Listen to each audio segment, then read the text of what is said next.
Pipila ka tuig na ang giagwanta sa mga residente o negosyante sa Island Garden City of Samal sa Davao del Norte ang sigig brownout tungod sa walay klarong supply sa kuryente gikan sa Nordeco. Taod-taod na ang reklamo sa mga tao sa Samal tungod kay makadaot sa ilang appliances ang siga palong nga sitwasyon sa ilang power supply. Tungod niini, mitumaw ang idea nga kolaborasyon sa Nordeco o Davao Light and Power Company aron adunay bastanting supply sa kuryente ang isla. Tanawon sa namo ang how deep is the agreement between Nordeco and the katong kontrata nila na Crown Power. Moto ang jump off point namo. Namang guna sila co-management i-approve po na sa NEA. Diha mi mag-accord. Tanawo na mo how to do it. Kay sa PICAS ma'am sa Davao Light, willing man ang amua, willing charge kasi we will be tapping from their facility in Davao. Aside di ana, we have to look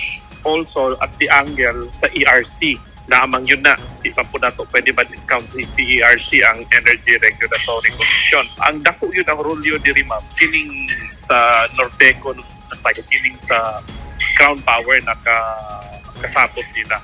Sumala ni Mayor Al David Uy, anda mo suporta ang igako sa kolaborasyon aron matuldukan na ang ilang kalbaryo sa kuryente. 340 million pesos ang pondo sa LGU nga andam gamiton sa posibleng kolaborasyon. In fact, part of the exploratory na gipanaw namo, na istorya namo ang NEA is to create a new electric cooperative for Samal. So separate electric cooperative na. But then again, it has to go through Congress kasi yung mag-create ka ng bagong electric cooperative kasi you will apply for franchise and other and may mga napatahimuon ng mga legal process. So it will take time. Nagtuo si Mayor Uy nga mubarato pa ang bayronon sa mga tao sa ilang konsumo sa kuryente kung magkasinabot ang Nordeco o DLPC. Kay sa kasamtangan, muabot sa 17 ngadto 18 pesos per kilowatt ang rate sa kuryente sa Nordeco. Apan tungod sa subsidy sa silingang syudad, miabot na lang kini sa 12 ngadto 13 pesos per kilowatt.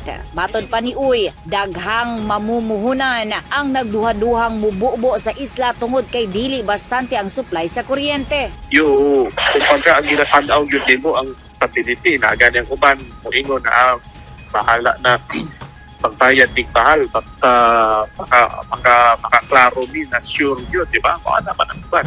Hulaton na lamang sa LGU Samal ang resulta sa exploratory talks mahitungod sa kolaborasyon sa duha ka distribution utilities. Og naglaom ang LGU nga dunay maayong sangkuanan ang ideya nga magkahiusa. Rhea Montecalvo, Newsline Philippines, stay safe.